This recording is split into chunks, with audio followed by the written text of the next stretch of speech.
Assalamualaikum warahmatullahi wabarakatuh. Selamat datang di mata kuliah Bengkel Pemrograman 1. Pada kesempatan kali ini kita akan membahas terkait mengenai pengenalan bahasa pemrograman.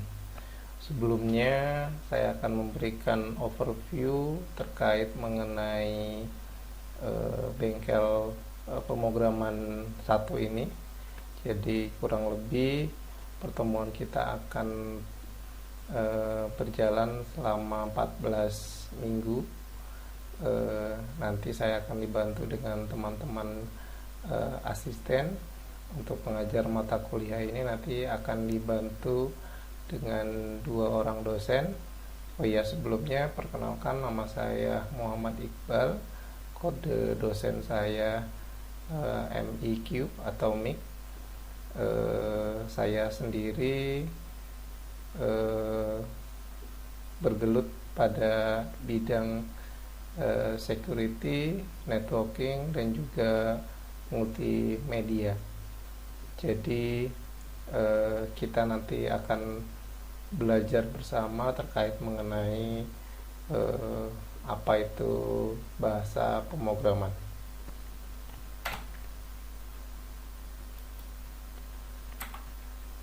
Apa itu bahasa pemrograman? Jadi bahasa pemrograman kalau menurut Kamus Besar Bahasa Indonesia didefinisikan bahwa sistem kata atau simbol yang memungkinkan untuk berkomunikasi dengan komputer, terutama untuk memasukkan instruksi komputer. Nah, ini kata kuncinya adalah instruksi melalui kata-kata yang mudah dipahami dan kemudian diterjemahkan ke dalam kode mesin.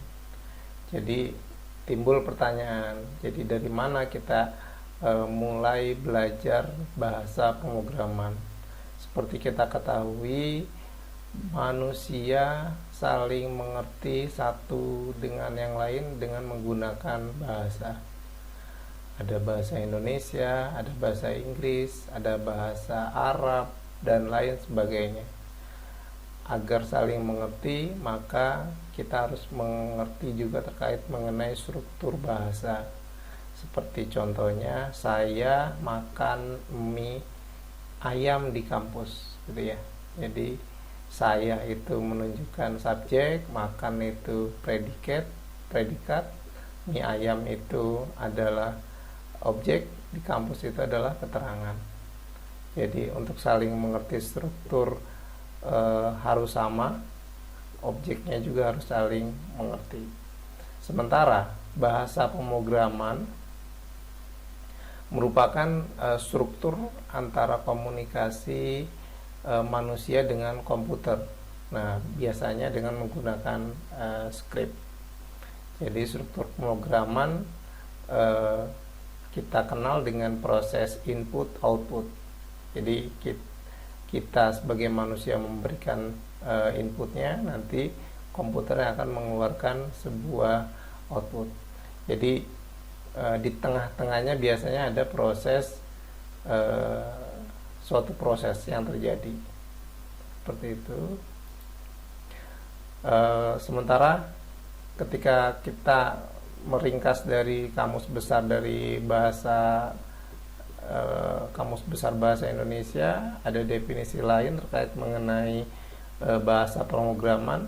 Jadi seperangkat instruksi, lagi-lagi instruksi yang digunakan untuk menghasilkan berbagai jenis output. Fungsinya apa? Fungsinya untuk memerintah komputer untuk mengolah data sesuai dengan alur berpikir manusia yang diinginkan. Nah, untuk model-model pemrograman nanti kita akan bagi menjadi 2. Jadi yang pertama itu sifatnya struktur. Nah, lagi-lagi adalah struktur. Jadi struktur merupakan pemodelan yang pertama. Tadi seperti kita ketahui, untuk belajar, untuk komputer memahami satu dengan yang lainnya adalah dengan menggunakan kata SPOK gitu. Tapi kalau seandainya untuk bahasa mesin, kita harus memahami logis perintah yang ingin kita sampaikan. Jadi kalau di sini misalkan fungsi dan prosedurnya harus tepat. Jadi untuk memahami manusia dan komputer, maka komputer itu yang pertama adalah dia butuh kepastian. Jadi detail kalau komputer itu. Jadi kalau seandainya 1 ditambah 1 itu sama dengan 2. Nggak boleh 3, nggak boleh 4. Nah, terus yang kedua, dalam komunikasi itu tidak boleh setengah-setengah. Jadi dia harus langsung to the point.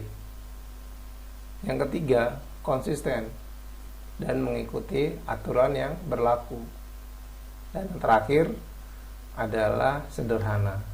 Nah, itu yang dipahami di konsepnya hubungan antara manusia dengan komputer. Selain struktur model pemrograman itu dibagi lagi dengan object oriented. Jadi object oriented merupakan paradigma pemrograman yang berorientasi kepada objek. Jadi seluruh data dan fungsi di dalamnya disatukan di dalam kelas-kelas atau objek. Jadi objek ini yang nanti bisa menerima pesan, memproses data, dan mengirim pesan ke objek lainnya. Contohnya adalah Java, Python, PHP, dan lain-lain. Tadi untuk yang contoh yang struktur data, ini adalah contohnya yang bahasa pemrograman seperti Pascal, C, Delphi, dan juga banyak lagi yang lainnya. Kemudian kita bahas terkait mengenai generasi bahasa pemrograman. Jadi sudah terdiri dari 5 generasi. Jadi generasi yang pertama adalah bahasa mesin. Jadi kalau dulu tuh ada bahasa ALU, algoritma language user. Terus kemudian generasi kedua itu ada bahasa assembly. Jadi ini yang berkaitan dengan mikroprosesor. Jadi untuk mengklik sebuah tombol 1, binarinya harus 1 gitu untuk menyalakan sebuah lampu LED gitu ya. Nah, itu dulu biasa menggunakan bahasa assembly. Dia mikroprosesor bermain di sana. Kemudian generasi ketiga dia sudah masuk ke high level programming language. Contohnya adalah bahasa C dan Pascal. Generasi keempat atau kita sebut dengan fourth generation language. Ini ada contohnya struktur query language atau SQL. Dan yang kelima adalah sudah bahasa pemrograman yang berbasis object oriented. Tadi seperti contohnya Python tadi ya, dan juga web development. Jadi perkembangan web development pun juga sekarang sudah berkembang cukup pesat gitu, karena untuk membuat sebuah website itu tidak lagi dimulai dari tahapan dari awal gitu. Sekarang sudah disediakan berbagai macam framework untuk membangun sebuah web sehingga memudahkan manusia mendesain menjadi lebih kreatif kembali. Nah, ini kita bahas terkait mengenai bahasa pemrograman sudah bisa berjalan di mana saja. Jadi yang pertama adalah dari sisi desktop. Jadi jenis pemrograman ini bisa berjalan di komputer. Nah, ini udah seperti yang kita ketahui. Ini contohnya seperti Visual Basic, C++, Java, dan lain-lain. Kemudian tidak hanya di desktop, ternyata bahasa pemrograman pun juga sekarang sudah berjalan di website, di web gitu. Jadi kita tidak lagi menginstal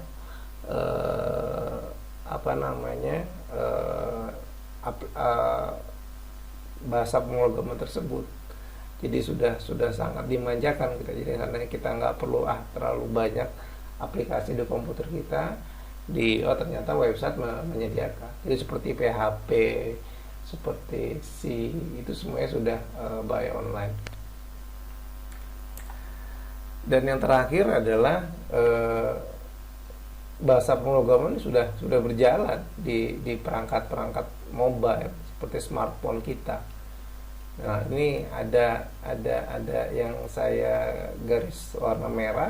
Ini Pyroid 3 dan juga Python Technology. Kalau Pyroid ini dia adalah aplikasi yang untuk menjalankan Python di Android gitu ya. Nah, saya masih belum mencari tahu untuk yang iOS dan juga Windows Mobile gitu ya, untuk menjalankan aplikasi secara langsung. Nah, sementara Python teknologi ini cukup menarik nih. Ini bukan aplikasi atau software, tapi ini hanya sekedar bahan bacaan. Tapi di sana cukup lengkap terkait mengenai library, bagaimana cara Python bekerja dan lain sebagainya. Di sana cukup beragam. Tapi lagi-lagi tidak harus Python atau tidak harus aplikasi ini, karena saya tidak disponsori atau enggak, ya bebas lah untuk memilih aplikasi yang ingin kita pelajari. Kemudian peranan bahasa pemrograman sudah sangat banyak, jadi mulai dari pembuatan soket programming dengan menggunakan C, Java, Python, kemudian pembuatan database, Internet of Things yang sekarang lagi trending, apalagi sekarang cloud computing, semua perangkat, semua hard disk sudah tidak lagi membutuhkan space yang besar di komputer lokal kita, semuanya sudah ada di cloud. Jadi kalau dulu zaman saya mahasiswa itu senang sekali mendownload sebuah film, terus dengan bangganya menyampaikan ke teman-teman yang lain bahwa saya sudah punya film terbaru gitu. Tapi kalau sekarang itu sudah tidak lagi menarik itu, karena semuanya sekarang sudah ditopang oleh cloud computing tadi gitu. Buat apa sekarang nyimpen file banyak-banyak gitu ya, semuanya sudah ada di internet. Kemudian peranannya lagi adalah untuk membentuk sebuah ITS atau Intelligent Transportation System. Ini menarik sekali ya, bagaimana caranya kita mengatur transportasi, kapan untuk di traffic light gitu ya, kapan dia harus lampu merahnya lebih lama dibandingkan dengan lampu hijaunya, atau sebaliknya gitu ya, untuk mengurai kemacetan, atau bahkan untuk mengawasi kamera CCTV, misalkan ketika terjadi banjir, terjadi kebakaran, terjadi kerusuhan dan lain sebagainya, itu semua sudah bisa ditopang oleh sistem ITS tadi. Kemudian bicara mengenai parallel computing. Jadi komputer sekarang sudah cukup bagus, tapi alangkah lebih baiknya lagi kalau seandainya komputer tersebut bergabung dengan komputer-komputer lain gitu ya, sehingga kemampuan komputernya menjadi lebih powerful. Terus sisi lain juga ada bioinformatika, e-health dan lain sebagainya, itu bisa ditampung oleh semuanya menggunakan bahasa pemrograman, jadi tidak terlepas dari itu. Struktur kode pemrograman ini adalah contoh bagaimana sebuah bahasa pemrograman membentuk teks seperti Hello World. Jadi yang pertama ini kita mencontohkan adalah bahasa C. Jadi bahasa C, ketika kita membuat sebuah program Hello World, maka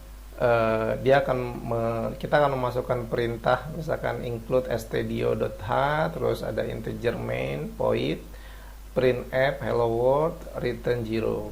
Nah, ini nanti ketika kita merunning ini, maka nanti akan keluar perintah hello world. Kemudian contoh struktur kode pemrograman untuk bahasa Pascal. Nah, bahasa Pascal untuk membuat sebuah Hello World. Kenapa Hello World? Jadi Hello World ini adalah bentuk umum gitu ya, orang-orang untuk mengecek apakah bahasa pemrograman yang sudah kita install ini berjalan gitu pada ininya. Sebenarnya boleh kata-kata yang lain seperti halo dunia atau selamat datang, itu boleh sah saja. Nah, ini adalah contoh bahasa pemrograman dengan menggunakan bahasa Pascal. Jadi kalau Pascal misalkan program hello world, terus bikin ada write ln atau write line, hello world, terus read line dan end, nanti akan keluar hello world. Nah, sementara untuk bahasa programan Python ini cukup hanya menggunakan perintah print terus hello world, nanti dia akan langsung dieksekusi, langsung keluar hello world.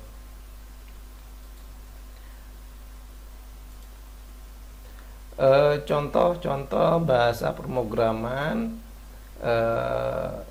ini saya ambil 10 besar saja gitu ya. Ini kita ambil misalkan ada Python, terserah ini mau ngomongnya, mungkin Indonesia ngomongnya Python gitu ya, kalau orang luar ngomongnya Python. Nanti kita lihat sebenarnya Python ini apa sih, apakah dia ular atau bukan gitu ya. Kemudian Visual Basic, nah ini juga Visual Basic cukup terkenal gitu ya. Pascal, ini pemrograman yang lumayan cukup sudah tua, tapi masih ada beberapa yang menggunakan bahasa pemrograman ini. Terus ada Java, JavaScript. Nah, Java dengan JavaScript ini berbeda ya, bukan satu ini ya. Jadi kalau Java tuh ini salah satu software pemrograman yang multi platform, lintas platform, banyak juga digunakan, seperti di Android juga masih banyak menggunakan Java.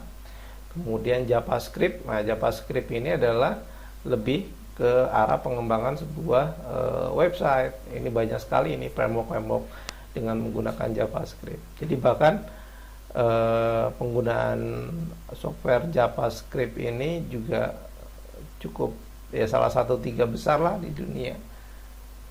Kemudian berkembang bahasa pemrograman C, C++, C#, PHP.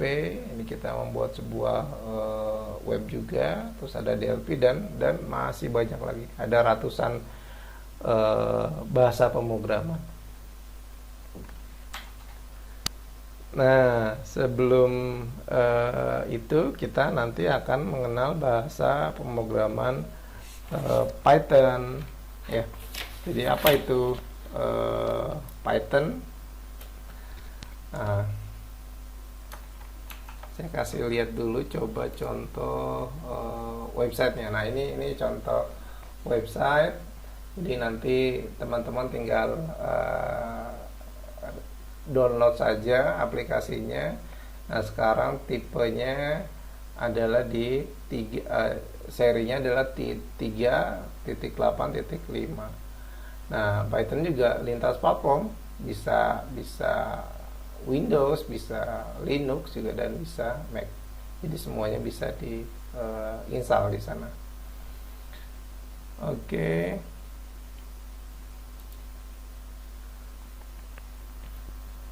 Kenapa Python gitu ya? Jadi Python merupakan bahasa pemrograman tingkat tinggi. Jadi yang penciptanya adalah oleh Guido van Rossum. Ya, salah satu aplikasi yang ngetren untuk membuat berbagai macam pemrograman seperti program CLI, ada Graphical User Interface atau GUI, aplikasi mobile, web, IoT, game, program untuk hacking dan lain sebagainya. Python juga dikenal dengan bahasa yang memiliki struktur yang mudah karena rapi dan mudah dipahami. Kemudian belajar Python ini tadi bagus untuk kita-kita yang belum pernah coding. Wah, untuk tingkat-tingkat awal mahasiswa akan kesulitan gitu, misalkan ketika dia langsung belajar pemrograman bahasa Pascal gitu. Nah, tapi dengan bahasa Python tadi ya, kita lihat contohnya bahwa dia hanya cukup satu baris untuk menampilkan sebuah perintah, cukup bisa. Ini salah satu contoh most popular programming language yang saya ambil dari sumber di YouTube. ini diambil dari tahun 1965 sampai dengan 2019. Nah, nyari yang 2019 pun juga ini di kuartal ketiga gitu, udah cukup akhir di tahun 2020. Saya belum melihat survei yang di tahun 2020, masih belum keluar. Mungkin nanti surveinya di akhir tahun baru dia akan rilis kembali. Jadi kalau melihat data ini, Python menduduki peringkat pertama gitu ya dengan 24%, sementara JavaScript menduduki peringkat kedua di 23%, sementara Java di 22%. Sisanya bisa dibaca sendiri terkait mengenai bahasa pemrograman yang sering dipakai oleh orang-orang. Oke, kenapa belajar Python? Tadi saya bilang ini aplikasi yang sudah cukup populer, terus juga Python mudah dipelajari. Terus yang ketiga, Python lebih efisien. Jadi tadi kita lihat contohnya, kalau seandainya untuk menggunakan bahasa pemrograman C, C++, dan Java, dia menggunakan 15 kode baris untuk membuat sebuah program Hello World. Tetapi kalau seandainya untuk di Python, dia hanya cukup satu baris kode saja.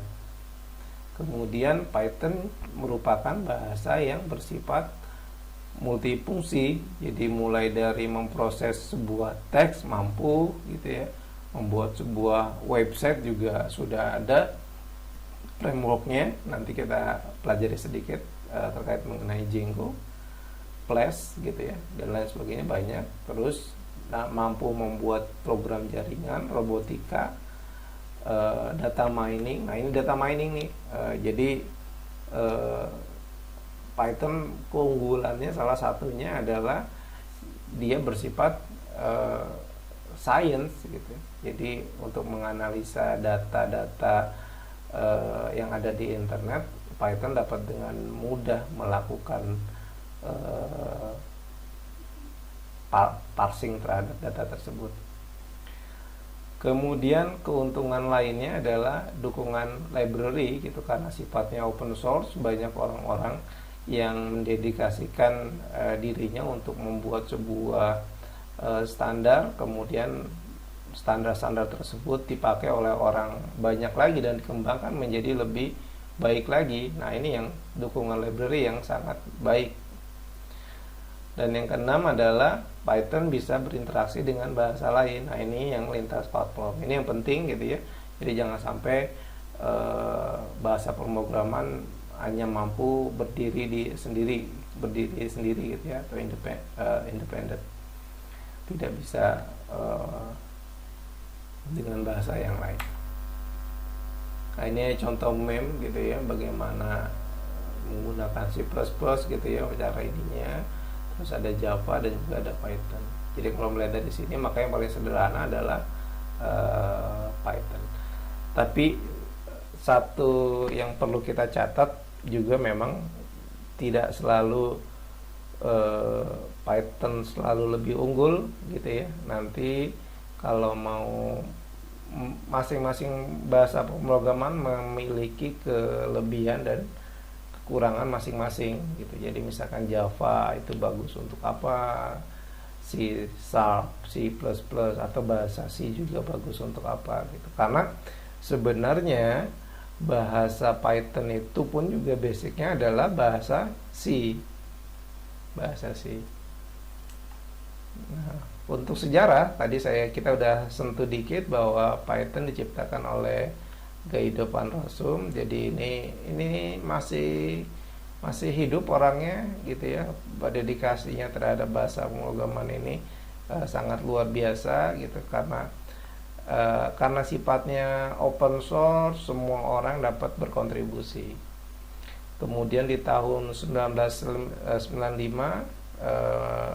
Guido ini melanjutkan pembuatan Python dengan kerjasama dengan Corporation for National Research Initiative di Virginia, Amerika. Pada tahun 2000 tim Python pindah ke beopen.com.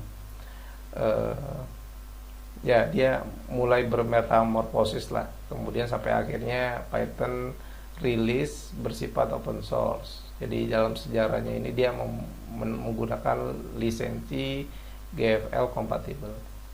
Nah, ternyata yang menarik adalah Python itu bukan berasal dari ular, tapi dia merupakan grup komedi Inggris yang bernama Monty Python Flying Circus. Jadi saat iseng-iseng ke klub, dia melihat tadi grup komedi Inggris ini, yang kemudian diberi nama bahasa pemrogramannya adalah Python. Nah, berikut merupakan versi Python yang rilis dari awal di tahun 1994, masih baru lah ya.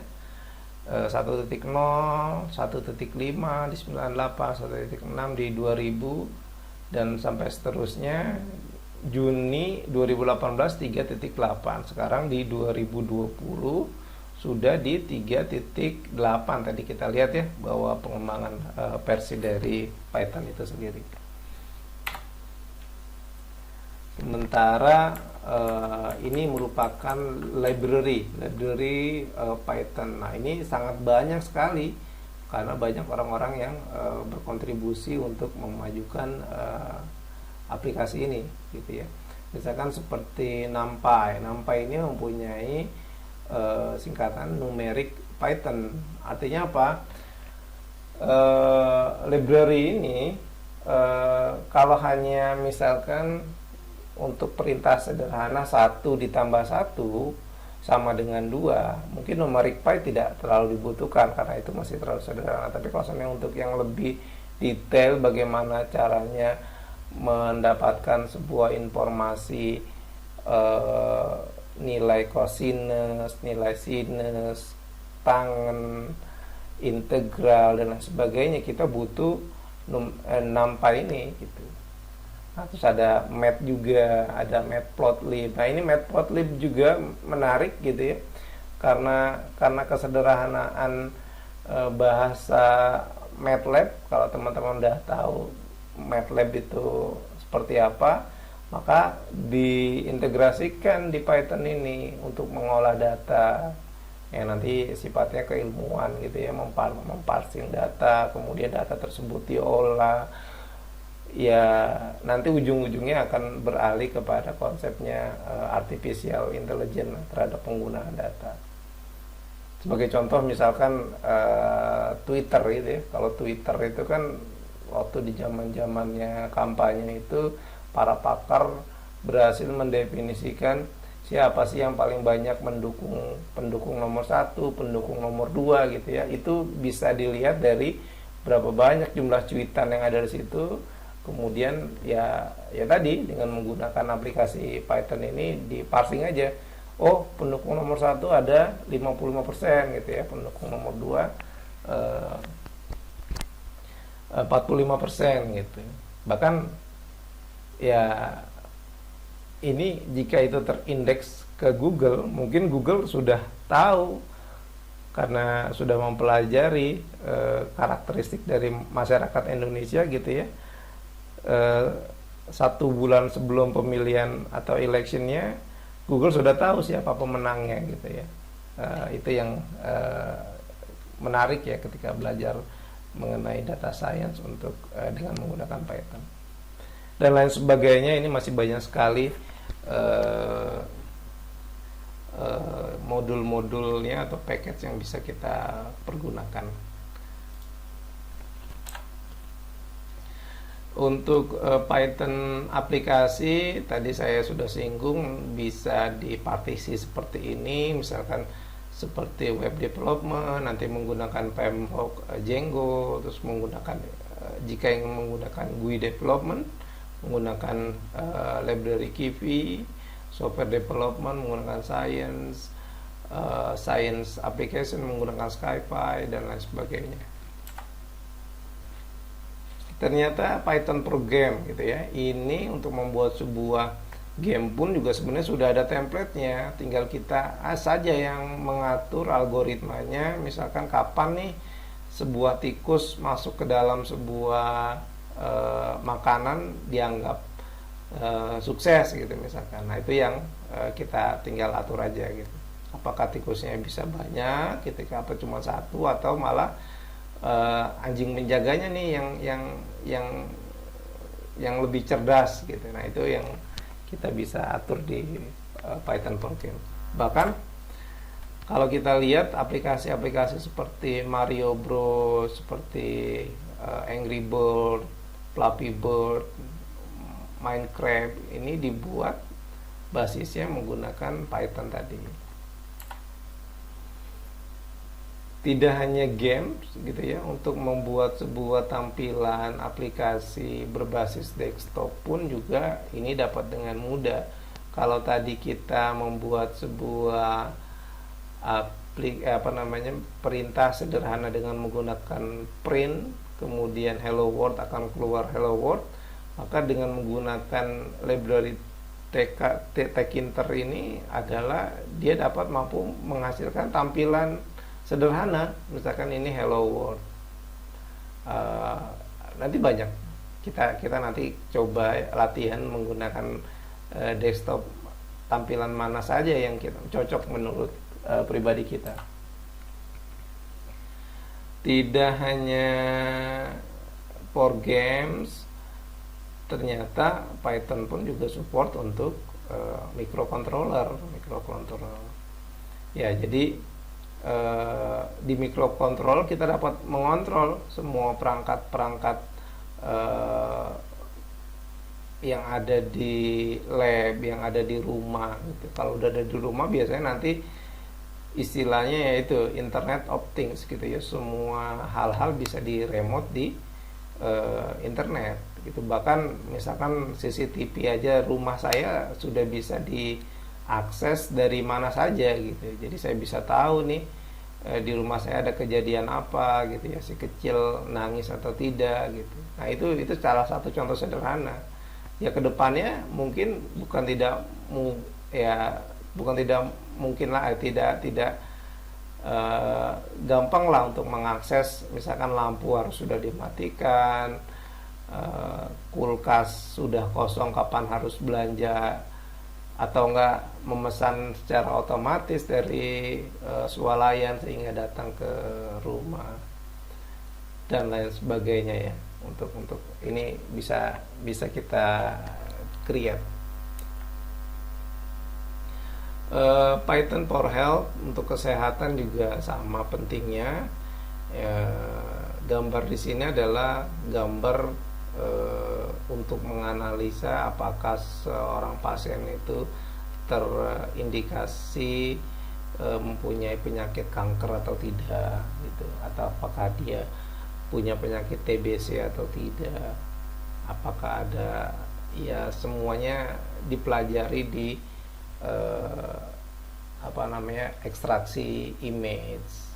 Nanti saya minta ada satu bab khusus untuk Python for image processing, karena ketika ada teman-teman tertarik dengan belajar menggunakan aplikasi Python ini di tingkat awal pun teman-teman udah bisa berkontribusi untuk negara, untuk dunia gitu ya. Ketika Anda membuat paper, orang lain baca, oh ternyata ada temuan menarik nih.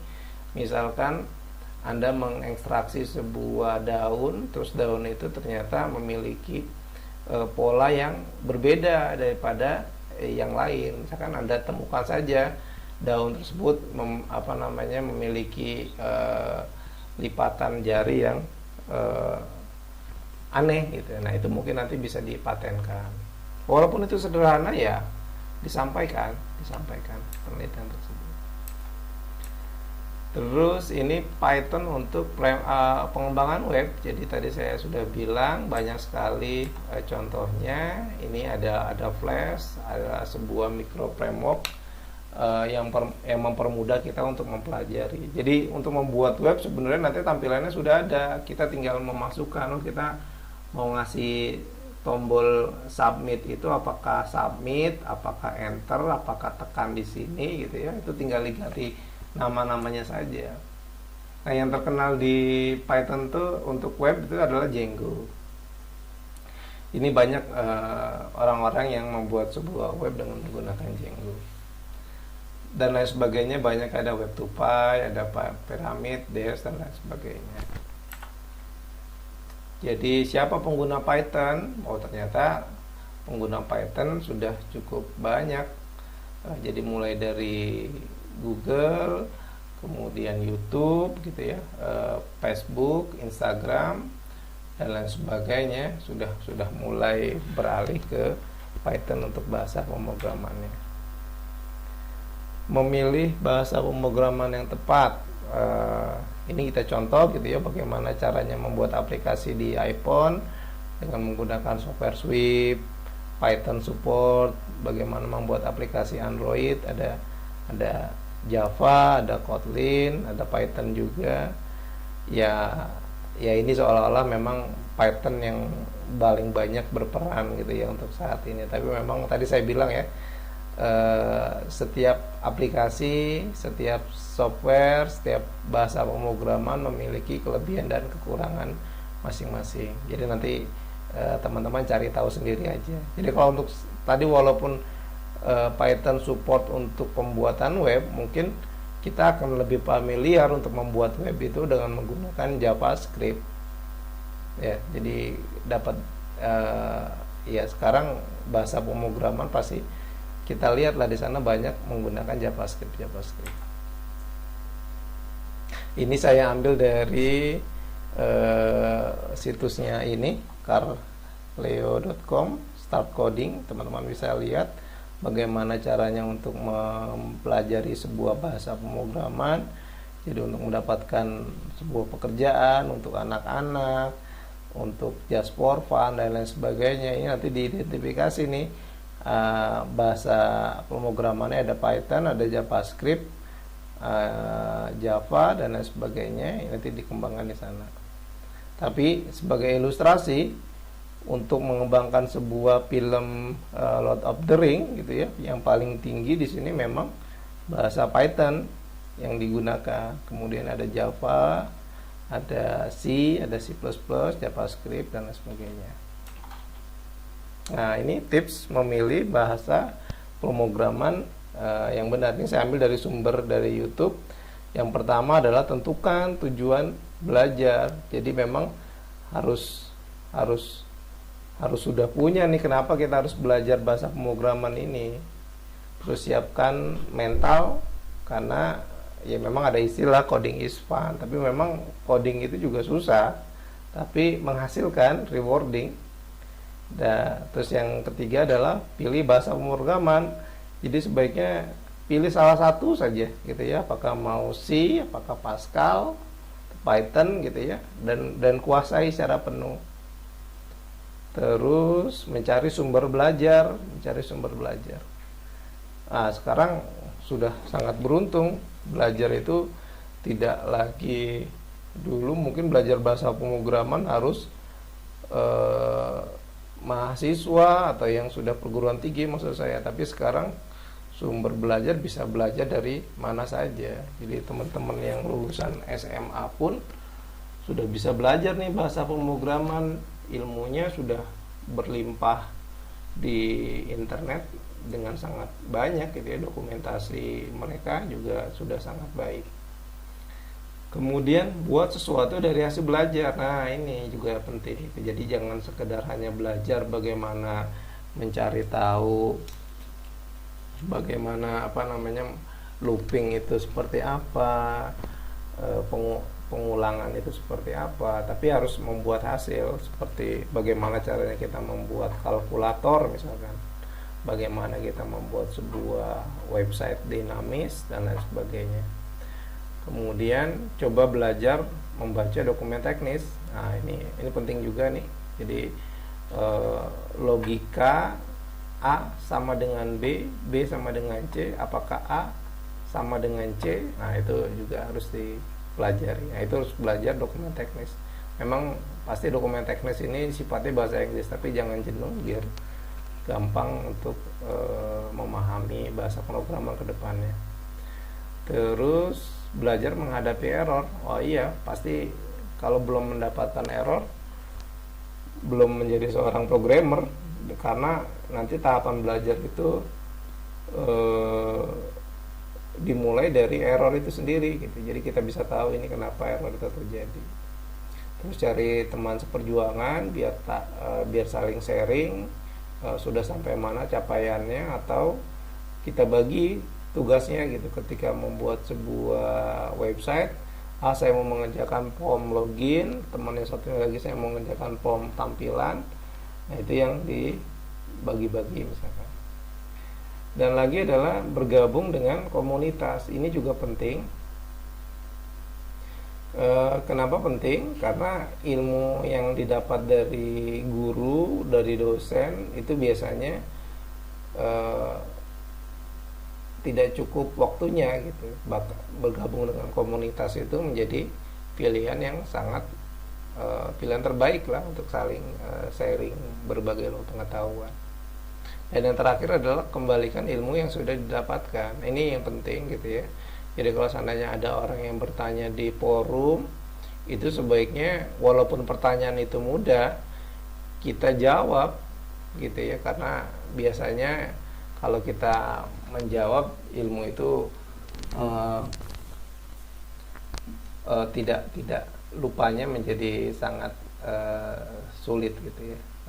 Artinya kembalikanlah ilmu yang sudah kita dapat. Atau syukur-syukur teman-teman mengajari teman-teman di kelas yang masih belum paham terkait mengenai bahasa pemrograman ini. Why do you want to learn to code?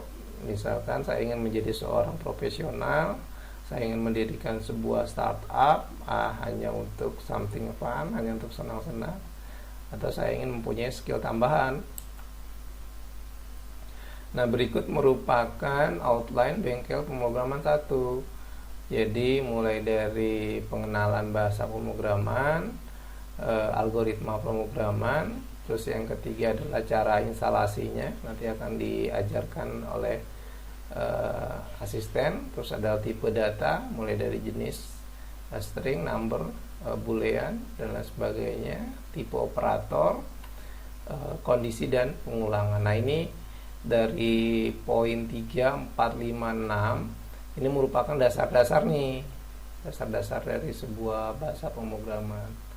Kemudian berlanjut ke ujian teori dan praktek, ada OOP nanti ke depannya, Object Oriented Programming, ada koneksi MySQL, kemudian pengenalan NumPy tadi, numeriknya, grafik, membuat grafik dengan Matplotlib, pengenalan image processing, dan yang terakhir adalah ujian praktek. Sebagai informasi, karena mata kuliah ini sifatnya 2 SKS, kemungkinan besar nanti dosen hanya hanya memberikan materi secara langsung itu di poin 1, 2, 7, dan 14. Jadi untuk yang bergaris putih ini nanti akan dibantu oleh teman-teman dari asisten. Tapi nanti dosen tetap akan mendampingi di sini. Ya, semuanya tetap akan dikawal oleh dosen. Ada pengayaan soal. Yang pertama, bahasa pemrograman apa saja yang paling kamu sukai? Kalau sudah ini ya, kalau yang sudah. Tapi kalau seandainya belum, mungkin sudah harus tentukan nih apa yang coba cari tahu bahasa pemrograman yang ada sekarang ini, terus tentukan apa yang kamu sukai. Yang kedua, berikan contoh coding salah satu pemrograman dengan bahasa pemrograman yang kamu sukai. Nah, ini contoh bahasa pemrograman. Ya, mungkin tadi dengan menggunakan Hello World cukup, atau ya kalian bisalah cari di internet bagaimana cara membuat sebuah gambar segitiga gitu ya dengan sederhana. Kemudian langkah-langkah apa saja yang kamu lakukan saat membuat program. Nah, ini juga perlu didefinisikan. Terus bagaimana kamu mengikuti tren di bidang ini. Nah, ini namanya soal pengayaan. Mudah-mudahan menjadi menarik apa yang sudah kita sampaikan di materi perkuliahan pertama kita ini terkait mengenai bahasa pemrograman. Jadi kalau untuk minggu depan kita akan coba mempelajari dasar terpenting dari sebuah bahasa pemrograman, yaitu adalah algoritma pemrograman. Ini sangat penting sekali nih. Jadi sebelum kita belajar mengenai tipe data, tipe operator gitu ya, proses berpikirnya dulu yang harus dibenahi. Jadi algoritmanya seperti apa nanti ke depannya. Oke, terus untuk referensi ini saya ambil, tapi tidak menutup kemungkinan teman-teman mengambil materi dari manapun yang disukai gitu ya, karena style penulisan tiap buku itu berbeda dengan pemahaman dari masing-masing dari kita. Ya, silakan saja mau mengambil referensi dari mana. Oke, mungkin itu saja yang bisa saya sampaikan